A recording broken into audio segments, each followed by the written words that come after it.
وحده والصلاة والسلام على من لا نبي بعده وعلى آله وصحبه وواله إلى قيام الساعة.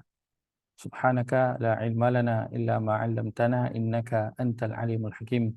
اللهم علمنا ما ينفعنا وانفعنا بما علمتنا وزدنا علما.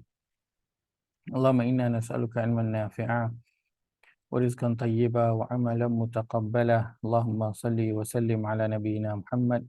اللهم صل وسلم على نبينا محمد.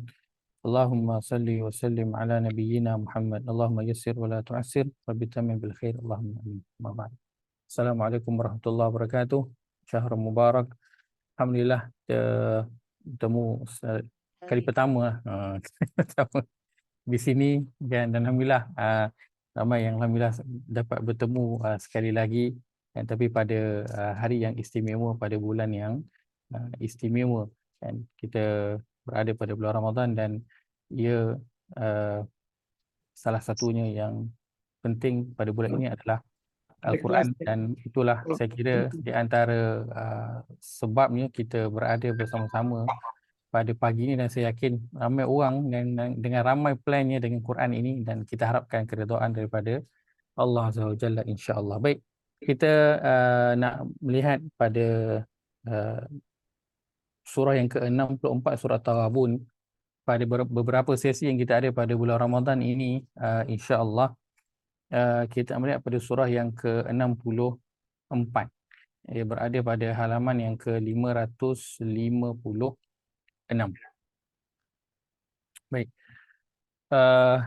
kita mungkin nak mulakan dulu dengan saya nak membacakan beberapa ayat daripada awal surah At-Taghabun ini dulu, insya-Allah. Allah berfirman, A'udzubillahi minasyaitonirrajim.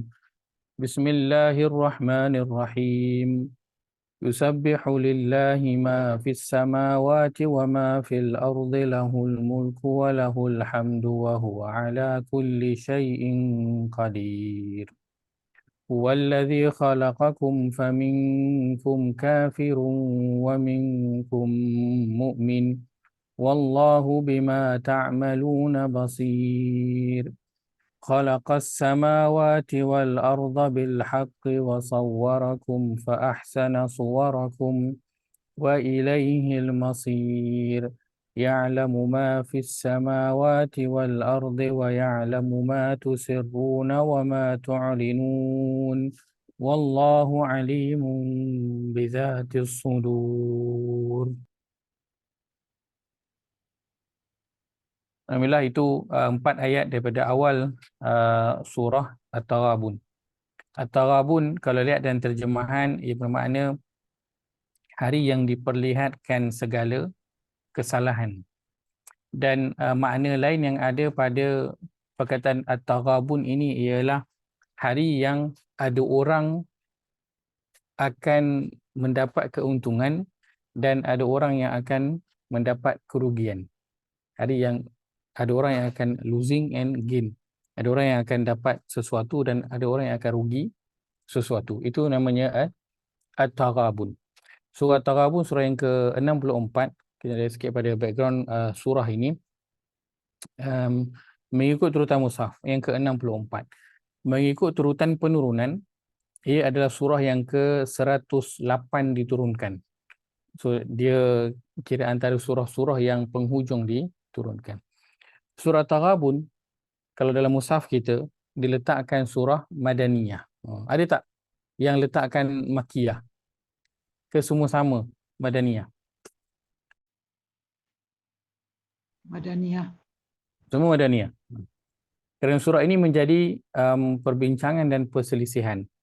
Ada ulama yang menyebutkan ia adalah surah Makkiyah, dan ada yang menyebutkan dia surah Madaniyah. Ibnu Abbas menyebutkan ayat pertama hingga ayat ke-13 dalam surah ini itu diturunkan di Madinah, yang baki itu adalah Mekah. Maka surah ini diletakkan sebagai surah Madaniyah kerana majoritinya adalah turun di Madinah, dan ia turun pada awal-awal waktu Nabi SAW baru saja berhijrah ke Madinah. Sebab itu kalau kita lihat nanti dalam surah ini, sebab surah-surah Madaniyah ni macam mana ayat dia? Beza dengan surah-surah Makkiyah ataupun surah yang turun di Makkah. Ada beza tak dalam penceritaan dalam dua bentuk surah ini?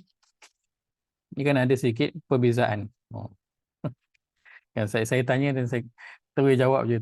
Tak dapat nak tunggu sebab masa kita tak lama. Baik. Bezanya apa? Bezanya ialah surah-surah Makkiyah dia akan banyak menekankan tentang hal keimanan, tentang tauhid dan juga akidah. Adapun surah-surah yang turun di Madaniyah, maka dia adalah surah-surah yang ada yang banyaknya tentang hukum hakam, tentang muamalah, tentang apa yang boleh dan apa yang tak boleh, tentang perhubungan dengan orang bukan Islam. Itu banyak pada surah Madaniyah.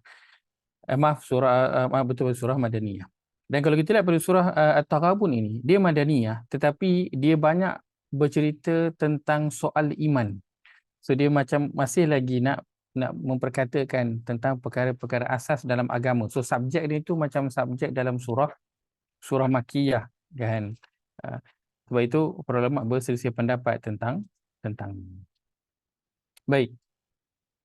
Surah Taghabun ia akan bercerita tentang iman. Yang mana sebelum daripada ini, surah ke-63 adalah surah Al-Munafiqun. Surah Al-Munafiqun dia bercerita tentang orang-orang yang hilang iman dia.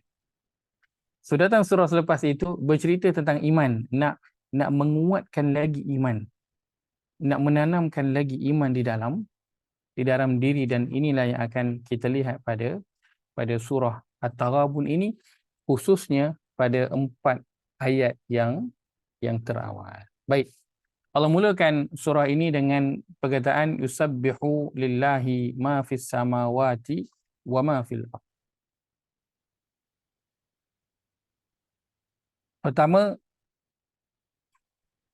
yusabbihu maksud tasbih. Maka surah At-Taghabun ia adalah surah ke-6 yang bermula dengan tasbih.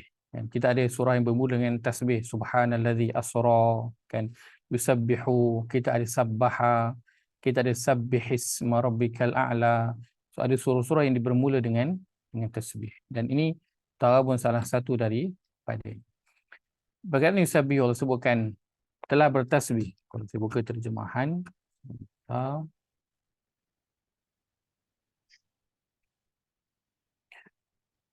segala yang ada di langit dan yang ada di bumi sentiasa mengucapkan tasbih kepada Allah Azza wa Jalla.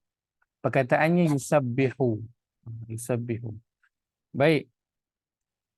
Apakah kategori perkataan yusabbihu? Mungkin ada yang ikuti bahasa Arab, mungkin ada yang tak ada, tapi mungkin dalam kelas kita akan ambil bahasa. Baik, apakah macam mana tahu dia adalah fi'il mudhari'? Tanda dia apa? Ya, di awal perkataan. Ya, di awal perkataan. Huruf Ujung akhir baris bersukun depan. Maka yusabbihu dia adalah fi'il mudhari'. Maka Allah beritahu kepada kita bahawa apa yang berada di langit dan apa yang berada di bumi itu bertasbih kepada Allah Azza wa Jalla. Allah gunakan yusabbihu. Beri gambaran bagaimana tasbih mereka? Berterusan. Tasbih itu dilakukan secara berterusan. Lepas itu diletakkan dalam bentuk fi'il mudhari', satu yang berterusan. Baik, kalau saya nak bawakan dulu gambaran umum untuk 4 ayat yang terawal ini, ayat 1, 2, 3, 4. Baik, kita nak perhatikan 4 ayat yang terawal ini. Okay. Kita lihat 4 ayat yang terawal ini, Allah Azza wa Jalla sebut dengan apa yang berada di langit dan apa yang berada di bumi. Termasuk tak di dalam, adakah termasuk di dalamnya manusia? Masuk. Ya. Masuk. Macam mana tahu masuk? Sebab kita dekat bumi lah. Masuklah. Kan?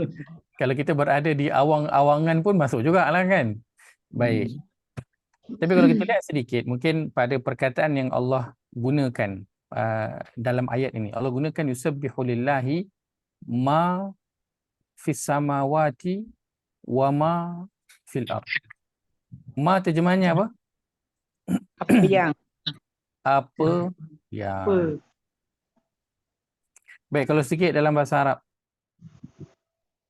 Ma digunakan untuk manusia atau selain manusia atau untuk semuanya? Selain pada manusia. Baik. Dalam bahasa Arab, perkataan ma kebiasaannya pada adatnya digunakan untuk selain manusia. Kalau manusia kita guna perkataan apa? Man. Kita guna perkataannya man. Apa maksud man? Siapa Ini yang? yang selalu terjemahkan dengan barang siapa, kan? Man shoma ramadhana, kan? Barang siapa. Ataupun diterjemahkan juga dengan siapa yang. Baik. So bila Allah gunakan ma, seolah-olah nak beritahu bahawa semua yang berada di langit dan semua yang berada di bumi selain daripada Manusia. manusia, mereka itu semua berterusan bertasbih kepada Allah Azza wa Jalla. Allah bukan saja nak bagi tahu yang di langit dan di bumi itu bertasbih, tapi Allah bagi tahu semua itu bertasbih kecuali manusia. Dia ayat awal yang Allah nak menyentak manusia, yang mana mereka tidak bertasbih kepada Allah Azza wa Jalla, atau kita sebutkan dalam bahagian zikir, tidak mau mengingati berzikir kepada Allah Azza wa Jalla. Kan? Tapi Allah gunakan perkataan tasbih, nanti kita akan lihat di sini kenapa digunakan perkataan yusabbihu ataupun tasbih. So itu yang pertama. Allah nak tegur manusia, Allah kata semua yang lain semua tasbih, engkau tak ada pun. Kan? Nak mengingatkan kita kembali tentang banyak mana tasbih ataupun zikir yang telah kita ucapkan pada Allah Azza wa Jalla. Baik, itu di antara ciri-ciri ahli syurga adalah wazakirin Allah. Mereka adalah orang-orang yang berzikir kepada Allah secara bagaimana? Wazakirin Allah kathiran, Allah sebut. Mereka berzikir kepada Allah dengan banyak. Dan itu dilakukan dengan secara berterusan. Baik. Itu yang pertama. Yang kedua, kalau kita lihat gambaran umum yang ada pada ayat ini. Ayat 1 hingga ayat yang keempat. Saya tukar warna kejap. Okay. Allah sebut bertasbih apa yang berada di langit dan juga di bumi. So ini adalah langit dan bumi. Allah sebutkan. Kemudian Allah sebutkan huwallazi khalaqakum, dialah yang telah menciptakan kamu. So kamu ni cerita tentang siapa? Manusia. Ayat ketiga Allah sebut khalaqas samawati wal arda bil haqqi, langit dan juga bumi. Wa sawwarakum, dan dia telah menciptakan kamu. Sebut tentang manusia.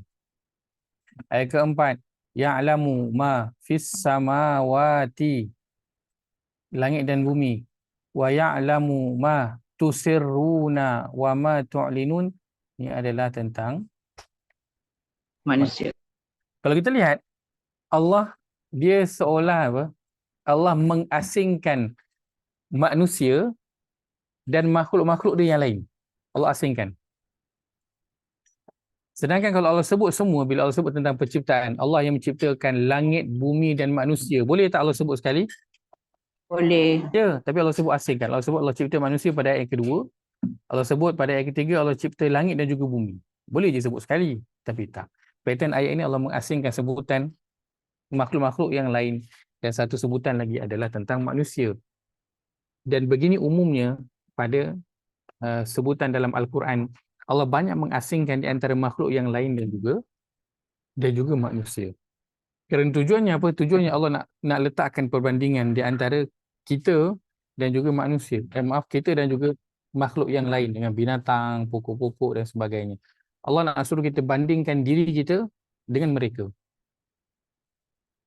Yang mana Allah sebutkan Allah telah menciptakan manusia ini adalah ahsanul taqwim, ciptaan Allah yang terbaik. Dan manusia pun rasa dialah yang paling bagus sekali. Kan? Dialah yang lebih hebat, yang lebih mulia daripada binatang-binatang. Maka Quran letakkan duduk. Okey, ini engkau, ini makhluk-makhluk yang lain.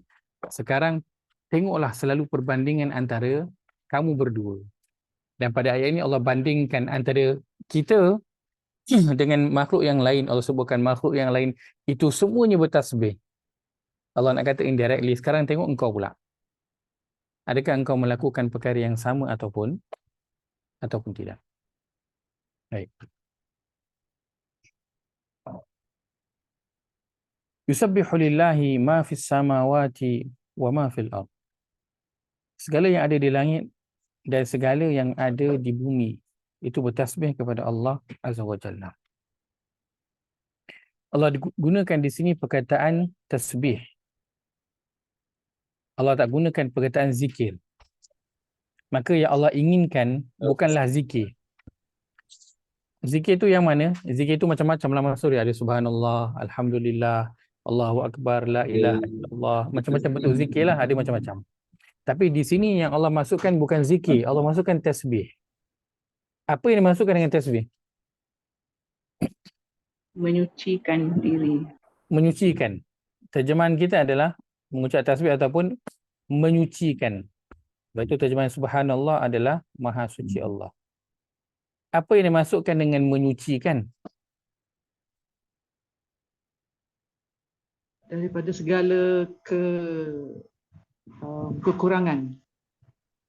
Menyucikan Allah Azza wa Jalla dari segala kekurangan. Baik. Lain?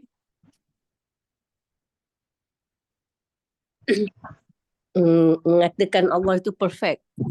Mengatakan bahawa Allah itu perfect. Baik. Itu makna yang ada dalam perkataan tasbih. Salah satu daripadanya ialah menyatakan Allah itu perfect. Sempurna. Masya Allah. Menyucikan diri untuk dekat dengan Allah. Menyucikan diri untuk Lebih dekat dengan Allah. lebih dekat kepada Allah. Baik, insya-Allah. Perkataan tasbih. Ustaz, Ha. berenang. Tasbih berenang. Berenang. Masya-Allah. Betul juga berenang. Daripada mana datang berenang pula ni kan. Perkataan tasbih kan asalnya kalau ikut ruwet ni juga kan maksudnya adalah berenang. Baik. Dalam Quran, kalau kita lihat gambaran Quran yang menyebut tentang tasbih ataupun subhanallah, ia selalu digandingkan tentang apa? Allah sebut subhanahu wa ta'ala amma Yasifu. Amma yasifun. kita ada amma yasifun lagi. Kita ada amma yusyrikun.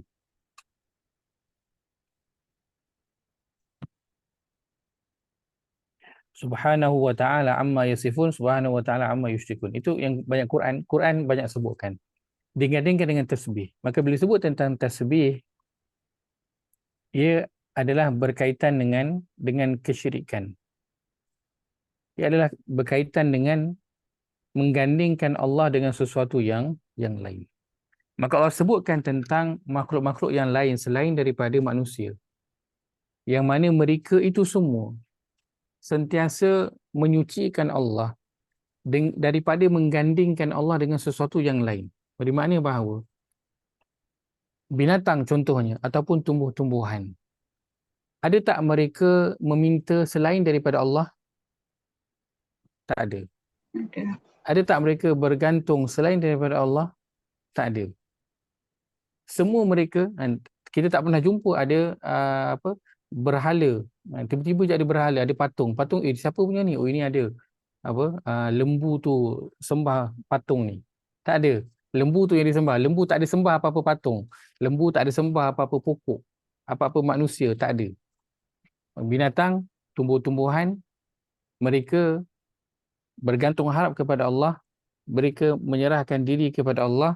Mereka hanya menyembah ataupun mengabdikan diri kepada Allah Azza wa Jalla. Itu yang Al-Quran sebutkan tentang mereka itu bertasbih, memuji Allah. Akan tapi kita semua la tafqahuna tasbihahum. Akan tapi kita tak tahu bagaimana cara mereka bertasbih itu. Maka tasbih ia adalah berkaitan dengan bentuk kesyirikan, iaitu menyucikan Allah daripada kekurangan, daripada sekutu-sekutu yang lain. Maka Allah nak manusia melihat kepada diri ini, yang ada waktunya dia berharap kepada selain daripada Allah. Ada waktunya dia meminta pertolongan selain daripada Allah Azza wa Jalla. Sedangkan makhluk-makhluk yang lain itu semua hanya bergantung harap beribadah, meminta daripada Allah Azza wa Jalla sahaja. Kenapa? Makhluk-makhluk yang lain itu melakukan yang demikian Allah sebutkan lahul mulku walahul hamdu. Baginya lah kuasa pemerintahan dan baginya lah segala puji-pujian. Allah letakkan lahu. Perkataan lahu ini maksudnya apa? Baginya. Menunjukkan kepada apa? Sesuatu yang eksklusif. Sesuatu yang khusus. Kerana kalau kita tengok dalam bahasa Arab, tulisan ini sepatutnya berbunyi al-mulku lahu walhamdu lahu. Itu sepatutnya susunan dia.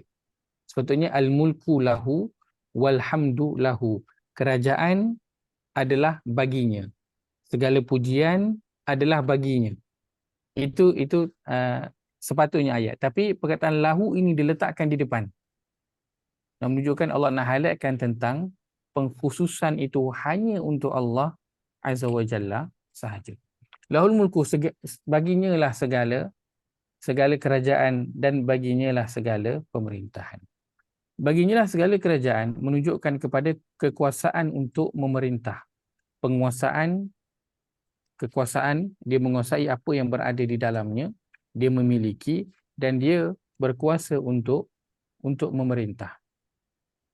Maka itulah dia perintah Allah Azza wa Jalla kepada makhluk-makhluk keseluruhannya yang Allah tunjukkan, iaitu mengajak untuk hanya mengabdikan diri kepada Allah sahaja.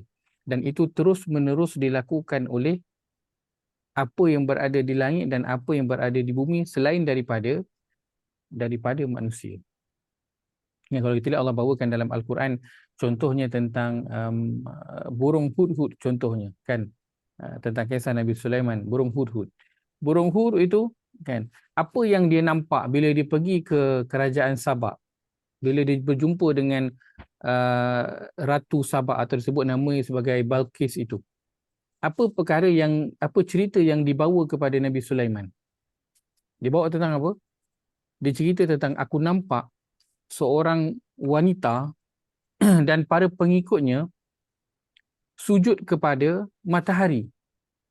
Sedangkan kita tak boleh sujud kepada matahari. Allah yasjudu lillah. Kita sepatutnya sujud kepada Allah. Itu disampaikan oleh siapa? Oleh seekor burung. Oleh seekor binatang. Yang menyatakan bahawa mereka berterusan mensucikan Allah.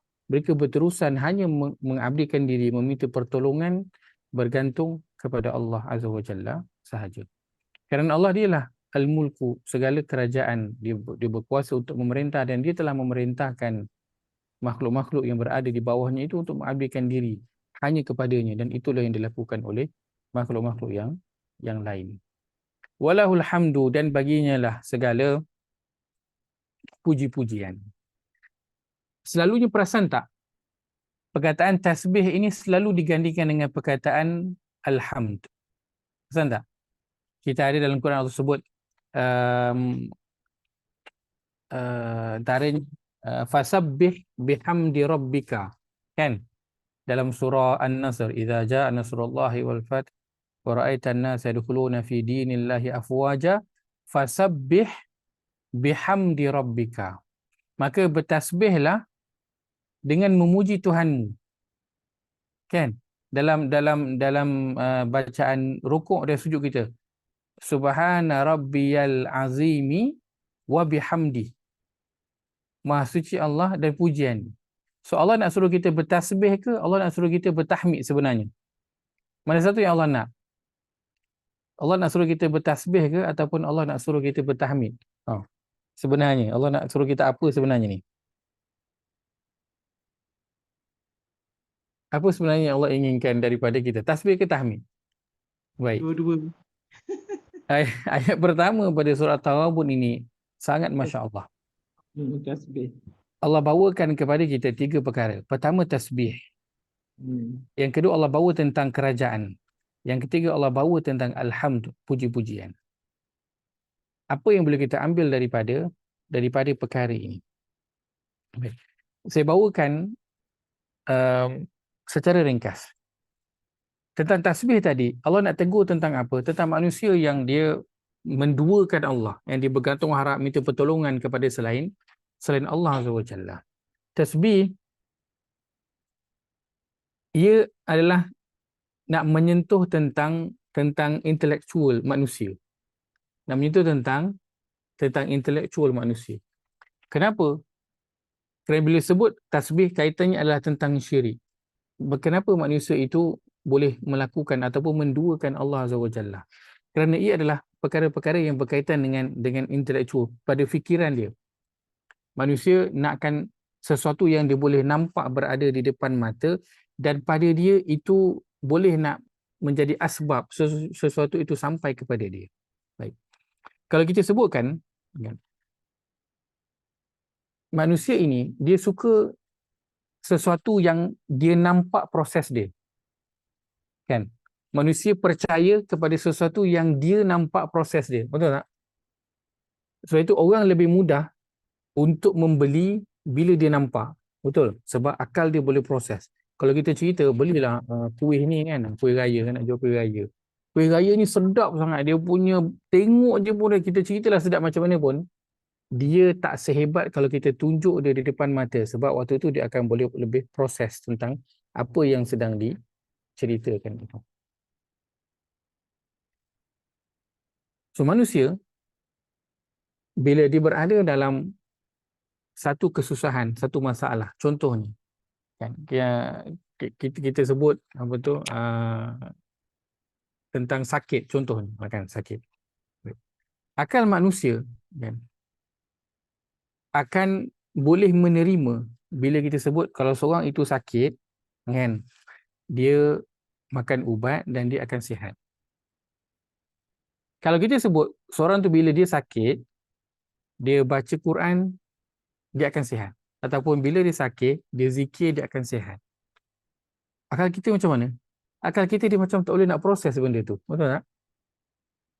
Seperti mana dalam hadis Nabi sebutkan, nanti ketika mana Dajjal keluar, waktu tu bekalan makanan memang tak ada kat dunia. Dan Dajjal datang, membawa bekalan makanan dan juga minuman. Waktu tu orang ramai akan berebut nak dapatkan makanan dan minuman dan akan mengikut telunjuk Dajjal. Tapi Nabi kata orang beriman ketika itu mereka makan, mereka kenyang dengan apa? Ketika itu orang beriman mereka akan kenyang dengan apa? Mereka akan kenyang dengan zikir. Mereka akan kenyang dengan tasbih. Otak kita boleh fikir tak macam ni benda tu jadi? Tak boleh. Sebab kita nak nampakkan kenyang itu adalah dengan makan baru akan kenyang. Tak ada proses makan, macam mana nak kenyang? Maka tasbih dia adalah berkaitan dengan intelektual kita. Kerana orang menyembah berhala, kenapa? Kerana dia nampak oh ini adalah Tuhan ataupun ini yang nanti boleh menyampaikan harapan dia kepada Tuhan. So dia nak kena ada sesuatu yang dia nampak depan mata. Mengikut akal fikiran dia. Dia nak tahu. Alhamd yang selalu digandingkan dengan tasbih, fasabbih bihamdi rabbika itu, alhamd dia adalah berkaitan dengan spiritual dan juga emosional kita.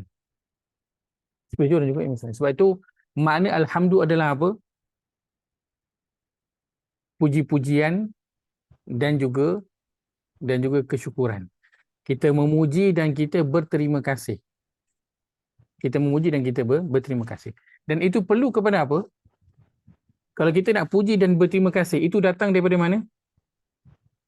Dia datang daripada hati. Kalau kita nak cerita betul-betul lah, kan? Boleh je orang nak puji. Tapi dia bukan datang daripada hati. Kan? Bila sebut tentang puji-pujian dan ucapan terima kasih ataupun penghargaan, dia datang daripada mana? Dia datang daripada hati. Maka Allah gabungkan selalunya tasbih dan juga tahmid. Dia adalah gabungan antara intelektual dan juga spiritual kita. Al-Mulk, ia adalah tentang praktikal. Ia adalah tentang praktikal. Kenapa? Yang menyebut tentang raja, tentang kerajaan, orang yang berada di bawahnya akan diperintah dan disuruh untuk melakukan sesuatu. Raja akan menyuruh rakyatnya paling tidak untuk apa? Untuk taat kepada dia. So, dia adalah tentang mempraktikkan ketaatan kepada raja. So, al-mulk adalah tentang praktikal. So, pada ayat pertama kita ada gabungan intelektual, ada gabungan spiritual dan juga gabungan praktikal. Baik. Allah sebutkan ini di awal. Sebagai seorang Muslim, kita memerlukan gabungan semua ini. Allah bawakan awal dalam surah Al-Fatihah tentang orang-orang yang, dan juga dalam surah Al-Baqarah, tentang orang-orang yang dia intelektualnya tinggi, dia pandai. Tapi dari sudut spiritualnya itu tak ada. Allah bawakan tentang siapa? Allah bawakan tentang Bani Israel, tentang orang-orang Yahudi. Mereka pandai tak? Pandai. Sebab itu Allah gelarkan mereka sebagai apa? Al-Maghdubi alaihim. Mereka orang yang dimurkai. Orang yang dimurkai itu siapa? Orang-orang Yahudi. Kenapa mereka dimurkai? Kerana mereka ada apa? Ada ilmu tapi dia tak amal. So ilmu dia ada. Seorang Yahudi intelektualnya itu tinggi. Tapi betul spiritualnya tak ada. Baik. Dalam Quran Allah bawakan tentang selepas itu, ringkasnya adalah dalam surah Al-Fatihah juga. Ad-Dallin. Siapakah Ad-Dallin? Orang-orang Nasrani. Orang-orang Nasrani ini, mereka spiritualnya ada. Mereka suka nak beramal. Suka nak buat baik. Tetapi apa yang tak ada? Intelektualnya itu tak ada. Tak ada ilmu. Sebab itu mereka sesat. Mereka beramal tanpa ilmu. Maka orang Islam, Allah letakkan gabungan ke semua ini. Mereka adalah orang yang berilmu dan mereka adalah orang yang beramal. Sebab itu Allah turunkan Al-Quran, Allah utuskan Nabi Muhammad sallallahu alaihi wasallam. Dan sebab itu juga Allah letakkan kita pada bulan Ramadan, ia adalah bulan untuk kita belajar daripada Quran ini dan kemudian kita beramal dengannya. Quran adalah untuk meningkatkan kita punya apa? Intelektual. Sebab itu Allah sebut antaranya dalam penghujung surah Ali Imran, Allah sebutkan alladzina yazkuruna Allaha qiyaman wa qu'udan wa ala junubihim. Itu tentang apa? Orang yang dia apa? Berzikir kepada Allah dalam keadaan berdiri, duduk ataupun berbaring. Itu adalah tentang apa? Spiritual. Kemudian apa yang dia buat? Wa yatafakkaruna fi khalqis samawati wal ardh. Kemudian dia berfikir. Kemudian dia berfikir. Itu gabungan seorang Muslim. Dan Allah bawakan Al-Quran ini untuk kita baca sebagai sumber untuk kita nak berfikir. Al-Quran datang untuk nak meningkatkan daya fikir penganut ni. Sebab itu banyak dalam Al-Quran kita akan jumpa la'allakum tatafakkarun, la'allakum ta'qilun. Ya, suruh kita berfikir. Maka ini awal surah At-Taghabun ini. Allah umpamanya nak menyindir manusia. Allah mengasingkan manusia satu grup dan selain daripada manusia satu grup, dan Allah puji bahawa manusia ini, makhluk-makhluk yang lain ini semuanya berterusan bertasbih, berterusan menyucikan Allah, berterusan mengabdikan diri, meminta pertolongan, bergantung harap hanya kepada Allah, tidak kepada yang lain. Dan Allah nak minta manusia fikirlah tentang diri kamu sendiri, adakah kamu melakukan perkara yang sama ataupun tidak. Wallahu ta'ala alam. Itu sikit pada ayat pertama yang kita ambil. InsyaAllah kita akan sambung lagi pada minggu hadapan nanti, insyaAllah. So awal ni untuk kita nak dapatkan dulu cerita awal tentang surah At-Taghabun ini, so kita lambat sikit lah. Sebab ini nanti kita akan bergerak dengan laju sedikit nanti, insyaAllah. Wallahu ta'ala alam. Itu yang sempat saya kongsikan pada tengah hari ini. Mudah-mudahan ada manfaat dapat diambil. Aku qauli hadza wa astaghfirullahalazim li wa lakum. Kita tutup dengan tasbih kafarah. Subhanakallahumma bihamdika asyhadu an la ilaha illa anta astaghfiruka wa atubu ilaik. Mungkin kau ada yang nak soal, Ustaz? Silakan. Saya buka jika ada soalan. Dalam 5 ke 10 minit, boleh ke? Silakan. Boleh, silakan. Ada ke tak ada? Tak ada, alhamdulillah. Saya berhenti ikut timing sebab takut mengganggu ada orang lain, ikut ada planning yang lain kan. So saya berhentilah ikut timingnya tu. Haji Syekh tak ada nak soal ke? Haji Oh, Syekh Jesus ada, satu Ustaz. ke? Oh, Haji Masya Syekh ada. Allah. Saya tak perasan nanti. Ada rasa tadi. Baik. Rasanya. Khair insyaAllah. Alhamdulillah tak ada yang Amin. soal. Lega saya. Baik. Itu Okey, sikit dapat kita ambil pada awal surah At-Taghabun ini, yang kita nak mendapatkan manfaatnya bersama-sama pada bulan Ramadan ni, kita bersama dengan Al-Quran. Tujuannya Allah nak minta kita fikir sama-sama. Sebab itu bila kita, dalam kita membaca Quran ni, kita bertanya soalan. Kenapa? Tujuannya adalah untuk kita nak berfikir. Kerana itulah yang Allah inginkan daripada Al-Quran ni, untuk kita terus berfikir tentang apa yang Allah nak sampaikan pada kita semua. Allah Ta'ala alam. Kita tutup dengan takbir kafarah. Subhanallahumma wa Sikit bihamdika. Ustaz nak tanya. Ada yang tak Soalan bodoh sikit ni Ustaz. Silakan. Pernah ke makhluk tu tak bertasbih macam kita? Pernah tak makhluk tu? Makhluk yang lain tu dia sentiasa bertasbih kan? Mhm. Kan dia macam kalau gunung tu pun macam dia refuse apa Allah suruh dia buat kan, dia tak nak terima Quran kan. Mhm. Tu kata boleh juga dia refuse tak nak bertasbih tak? Okey. Okey. Ayat tu Allah menyebutkan bahawa kalaulah gunung itu diberikan akal seperti manusia dan kemudian ditanya kepada dia nak ambil tak Quran ni, maka dia tak nak ambil. Itu kalau diberikan akal kepada dia seperti manusia. Allah bawakan satu cerita, satu perumpamaan pada kita.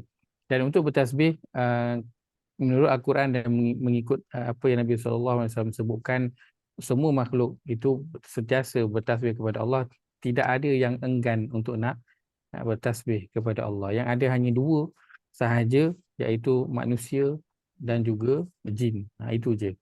Dan sebab itu Allah turunkan surah Ar-Rahman, mention dua ini, manusia dan juga jin, dua makhluk yang orang kata yang rajin duk buat perangai. Kan? Sebab yang lain tu semua okey, kan? Taat sahaja pada perintah Allah Azza wa Jalla. Mereka bertasbih tapi adalah, maksud dia, kesalahan yang mereka buat sesama mereka, tapi bukanlah kesalahan yang mereka buat dengan Allah Azza wa Jalla. Dan tasbih dia adalah berkaitan dengan perihal pegangan, perihal kepercayaan, perihal keimanan. Sebab itu Allah banyak mention dan Allah tekankan tentang perkara ini. Ia perkara asas dan perkara pokok. Dan kalau orang tu dia tersalah minta tolong, tersalah bergantung harap, kan, dia adalah bentuk yang akan menjadikan dia hilang semua amal dia. Semua amalnya itu akan terbatal, akan dihilangkan oleh Allah Azza wa Jalla. Sebab itu bukanlah nak kata kita boleh buat apa pun dosa, tapi nak kata apa pun dosa itu adalah dikira okey lagi berbanding dengan kesyirikan kepada Allah. Kerana itu adalah sesuatu yang tidak akan sekali-kali Allah maafkan.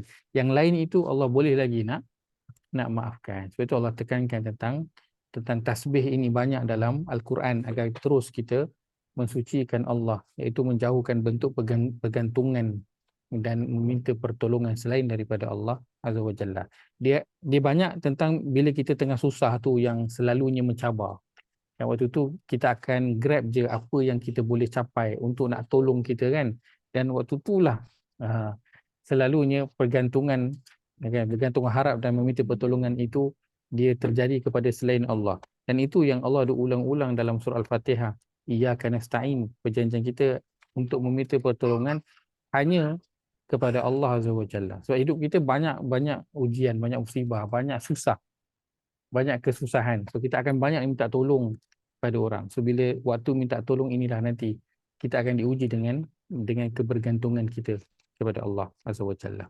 Dan binatang khususnya mereka hanya bergantung harap kepada Allah Azza wa Jalla. Begitu yang hadis sebutkan di antaranya tentang burung yang keluar mencari rezeki. Allahu a'lam.